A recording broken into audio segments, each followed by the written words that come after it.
Hi, ഇന്ന് Sunday ആണല്ലോ അല്ലേ?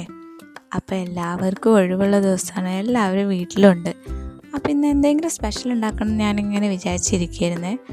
അപ്പോൾ പിന്നെ ഇന്ന് എല്ലാവരോടും കൂടെ ഇക്കാരെ ചോദിച്ചപ്പോൾ പറഞ്ഞു ഇക്കാക്ക് ഇന്ന് നല്ല റെസ്റ്റോറൻറ്റ് സ്റ്റൈല് ഗീ റൈസും അതുപോലെ പെപ്പറിട്ട ചിക്കൻ കറിയും ചിക്കൻ ഫ്രൈയും വേണമെന്ന് പറഞ്ഞു കേട്ടോ.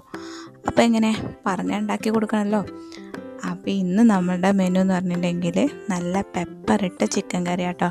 പെപ്പറിട്ട ചിക്കൻ കറിയിൽ ഞാൻ വല്ലാണ്ട് കറി പോലെ ആക്കാറില്ല. എനിക്ക് ചെറിയ തിക്കായിട്ടുള്ള ഗ്രേവിയാണ് കേട്ടോ ഇഷ്ടം. ഇവിടെ എല്ലാവർക്കും അങ്ങനെ തന്നെയാണ് ഇഷ്ടം.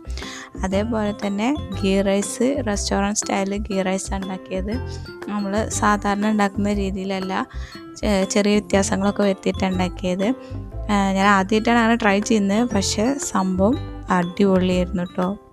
നല്ല പൂ പോലത്തെ ഗീ റൈസ് ആയിരുന്നു ഉണ്ടായിരുന്നത്.